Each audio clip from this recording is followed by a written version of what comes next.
This is the story of a man named Stanley. Stanley worked for a company in a big building where he was employee number 427. Employee number 427's job was simple. He sat at his desk in room 427 and he pushed buttons on a keyboard. Orders came to him through a monitor on his desk, telling him what buttons to push, how long to push them, and in what order. This is what employee 427 did every day of every month of every year. And although others might have considered it soul-rending, Stanley relished every moment that the orders came in, as though he had been made exactly for this job. And Stanley was happy. And then one day, something very peculiar happened. Something that would forever change Stanley. Something he would never quite forget. He had been at his desk for nearly an hour when he realized that not one single order had arrived on the monitor for him to follow. No one had showed up to give him instructions, call a meeting, or even say hi. Never in all his years at the company had this happened, this complete isolation. Something was very clearly wrong. Shocked, frozen solid, Stanley found himself unable to move for the longest time. But as he came to his wits and regained his senses, he got up from his desk and stepped out of his office.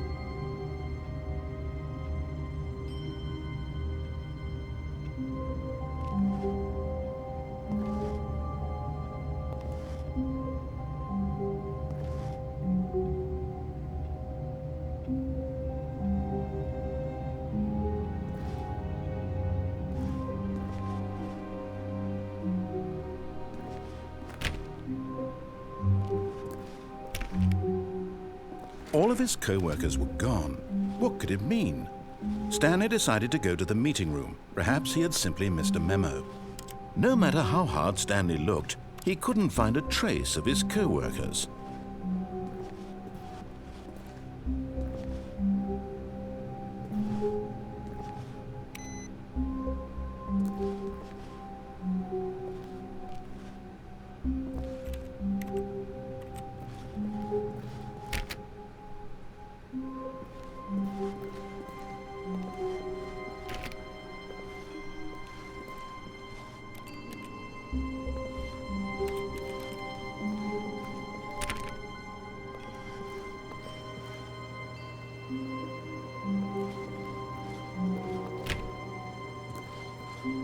Stanley went around touching every little thing in the office, but it didn't make a single difference, nor did it advance the story in any way. Stanley clicked on literally every single door in the office, because he doesn't pick up well on cues from his environment.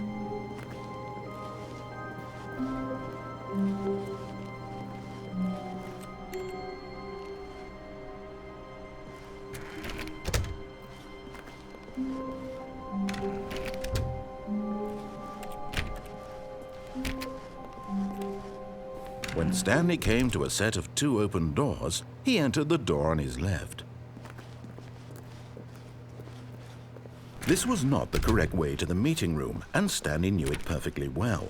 Perhaps he wanted to stop by the employee lounge first, just to admire it.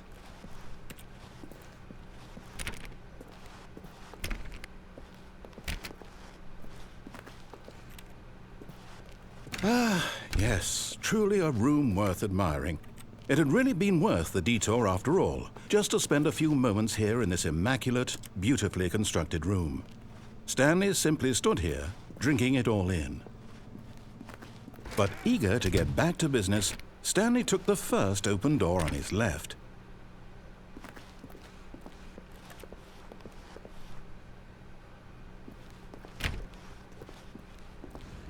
Stanley was so bad at following directions, it's incredible he wasn't fired years ago.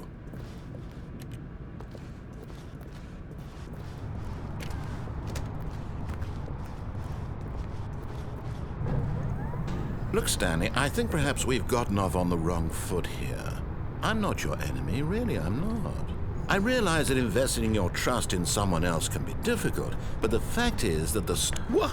Really?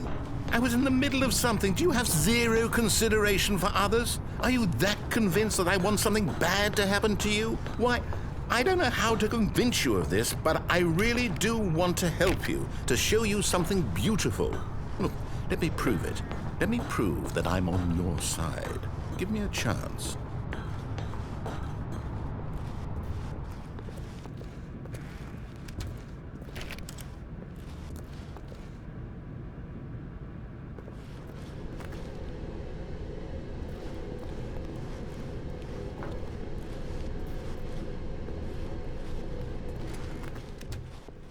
Now listen carefully, this is important. Stanley walked through the red door. Aha, perhaps you misunderstood. Stanley walked through the red door.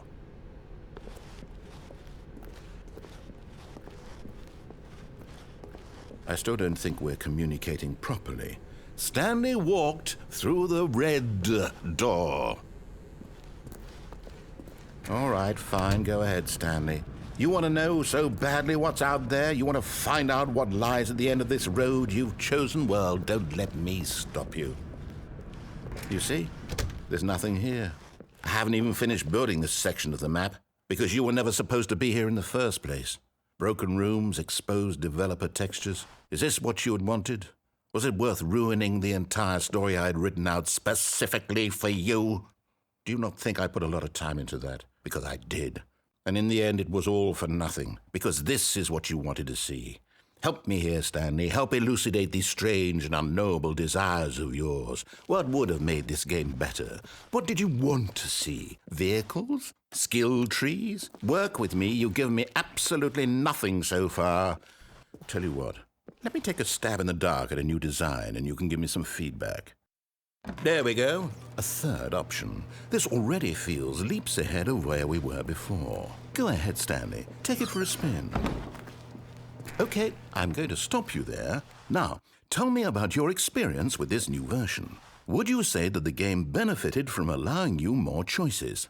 Feel free to be honest. I'm looking for some real critical feedback here. Okay, so we're getting somewhere. Clearly there's something here that speaks to you. If I can be honest here, I really don't have any idea where I'm going with this. This whole third door thing was just a stab in the dark. But I guess you're into it, so let's keep this party train rolling. Here, based on the data from your previous playthrough, I've compiled a new version. And to be perfectly candid, I think I've knocked it out of the park with this one. Let's take a look.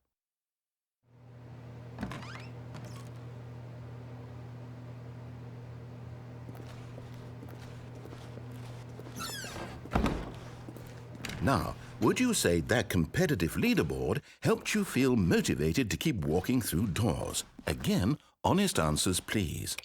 Hey, I nearly forgot. I've got a prototype of a new game I've been working on, and now would be a lovely opportunity to give it some playtesting. You wouldn't mind taking a look at it, would you? Perfect. Let me boot it up. In this game, the baby crawls left towards danger. You click the button to move him back to the right. And if he reaches the fire, you fail. It's a very meaningful game, all about the desperation and tedium of endlessly confronting the demands of family life. I think the art world will really take notice. But of course, the message of the game only becomes clear once you've been playing it for about 4 hours. So why don't you give it 4 hours of play to make sure it's effective? Be sure to keep notes on your experience.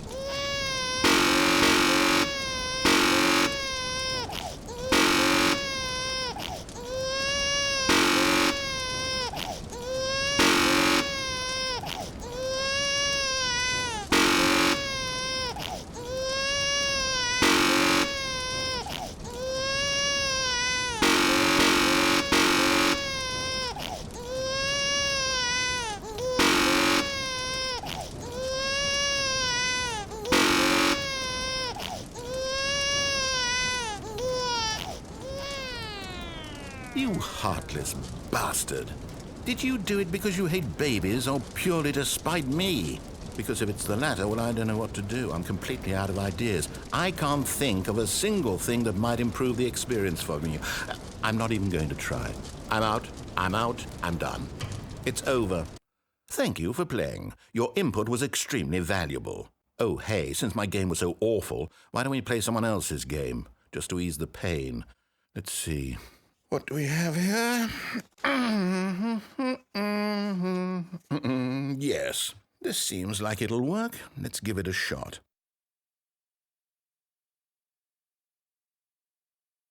Well, Stanley, is this any better? At last, the one thing you've always desired, a game I had absolutely nothing to do with. But is it enough? Tell me that, Stanley. Will it ever be enough? Well, I'll say this. I'm done making things for you. From now on, I will only create to fulfill a greater artistic purpose. Watch this, Stanley. I'm going to build a house.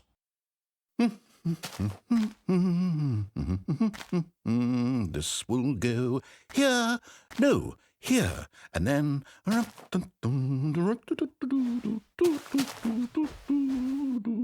Let's see, what does it need? Yes, of course, and just to finish it all off, yes, it's complete.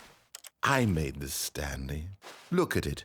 Gaze upon my work of art and feel ashamed at your own inadequacy.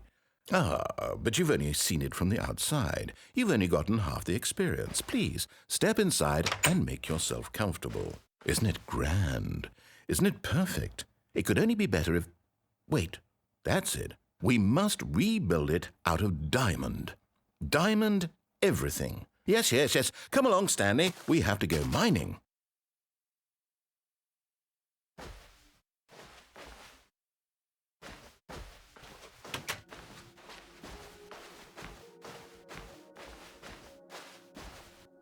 Oh my, it looks like it's going to get a bit dark. Have you brought a light?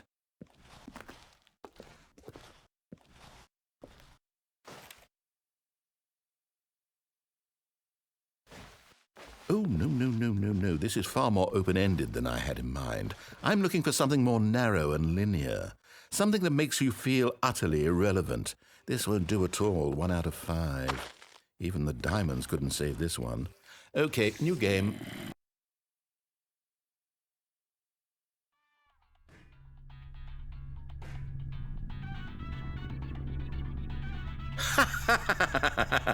Yes! I don't even know what this game is, but I love it. You, trapped in a glass box with no way out, listening to me talk. Oh, it's inspired. I couldn't have done it any better myself. What is this game even supposed to be? I can't figure it out. Okay, now I'm curious. Let's go find out what the hell this is.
Oh, it's a puzzle. Critical thinking, Stanley. Your forte.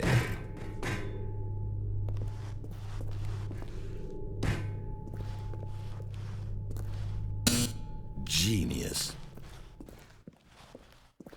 No, actually, you know what? I think that's plenty. I really don't care much to see you stumble through any more of these games, and I highly doubt you're any wiser for the experience. Which is why, rather than continue to waste my time,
I wonder what he found. If what he wanted was to be the leading man in his own story, well, perhaps he's gotten it, down in wherever he is right now. I wonder if he's happy with his choice, and if he's learned the heavy cost that comes with it. He'll understand soon what I was trying to tell him. He needs me. Someone who will wrap everything up at the end, to make sense out of the chaos and the fear and the confusion. That's who I am. That is what I mean to this world. Oh, yes. Yes, I'll be back. There's no other way. Once this ends, after it all comes to a close, then I'll be back. The end will be here soon. Very soon. I can wait.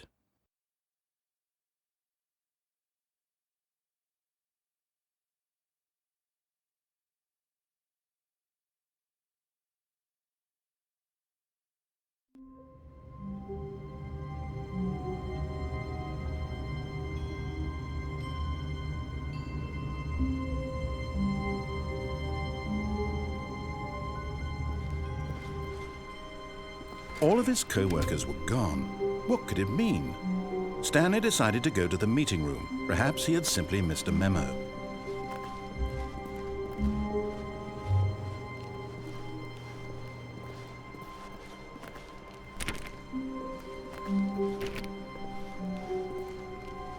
When Stanley came to a set of 2 open doors, he entered the door on his left.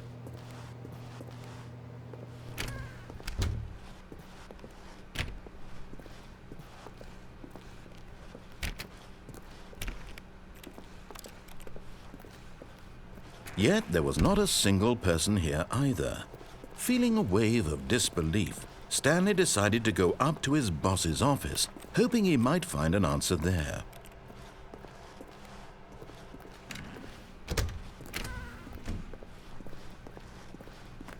Coming to a staircase, Stanley walked upstairs to his boss's office.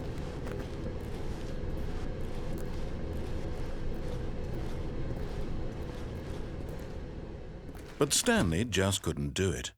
He considered the possibility of facing his boss, admitting he had left his post during work hours. He might be fired for that. And in such a competitive economy, why had he taken that risk? All because he believed everyone had vanished? His boss would think he was crazy. And then something occurred to Stanley. Maybe, he thought to himself, maybe I am crazy. All of my co-workers blinking mysteriously out of existence in a single moment for no reason at all? None of it made any logical sense. And as Stanley pondered this, he began to make other strange observations. For example, why couldn't he see his feet when he looked down? Why did doors close automatically behind him wherever he went? And for that matter, these rooms were starting to look pretty familiar. Were they simply repeating? No, Stanley said to himself, this is all too strange. This can't be real. And at last, he came to the conclusion that had been on the tip of his tongue. He just hadn't found the words for it. "I'm dreaming!" he yelled. "This is all a dream." Oh, what a relief Stanley felt to have finally found an answer, an explanation. His co-workers weren't actually gone. He wasn't going to lose his job. He wasn't crazy after all. And he thought to himself, I suppose I'll wake up soon. I'll have to go back to my boring real-life job pushing buttons. I may as well enjoy this while I'm still lucid. So he imagined himself flying and began to gently float above the ground. Then he imagined himself soaring through space on a magical starfield, and it too appeared. It was so much fun, and Stanley marveled that he had still not woken up. How was he remaining so lucid? And then perhaps the strangest question of them all entered Stanley's head. One he was amazed he hadn't asked himself sooner. Why is there a voice in my head dictating everything that I'm doing and thinking? Now the voice was describing itself being considered by Stanley, who found it particularly strange. I'm dreaming about a voice describing me, thinking about how it's describing my thoughts, he thought. And while he thought it all very odd and wondered if this voice spoke to all people in their dreams, the truth was that, of course, this was not a dream. How could it be? Was Stanley simply deceiving himself, believing that if he's asleep, he doesn't have to take responsibility for himself? Stanley is as awake right now as he's ever been in his life. Now, hearing the voice speak these words was quite a shock to Stanley. After all, he knew for certain, beyond a doubt, that this was in fact a dream. Did the voice not see him float and make the magical stars just a moment ago? How else would the voice explain all that? This voice was a part of himself too. Surely, if he could just... He would prove it. He would prove that he was in control, that this was a dream. So he closed his eyes gently, and he invited himself to wake up. He felt the cool weight of the blanket on his skin, the press of the mattress on his back, the fresh air of a world outside this one. Let me wake up, he thought to himself. I'm through with this dream. I wish it to be over. Let me go back to my job. Let me continue pushing the buttons. Please, it's all I want. I want my apartment and my wife and my job. All I want is my life exactly the way it's always been. My life is normal. I am normal. Everything will be fine. I am okay.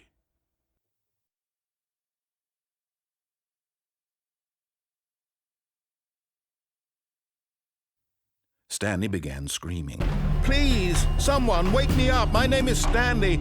I have a boss. I have an office. I am real. Please, just someone tell me I am real. I must be real. I must be. Can anyone hear my voice? Who am I? Who am I? And everything went black.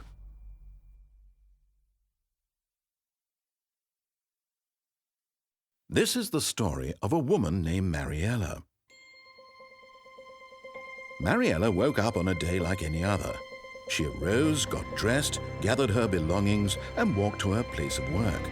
But on this particular day, her walk was interrupted by the body of a man who had stumbled through town talking and screaming to himself, and then collapsed dead on the sidewalk. And although she would soon turn to go call for an ambulance, for just a few brief moments she considered the strange man. He was obviously crazy, this much she knew. Everyone knows what crazy people look like. And in that moment, she thought to herself how lucky she was to be normal. I am sane. I am in control of my mind. I know what is real and what isn't. It was comforting to think this, and in a certain way, seeing this man made her feel better. But then she remembered the meeting she had scheduled for that day, the very important people whose impressions of her would affect her career, and by extension, the rest of her life. She had no time for this, so it was only a moment that she stood there, staring down at the body. And then she turned and ran.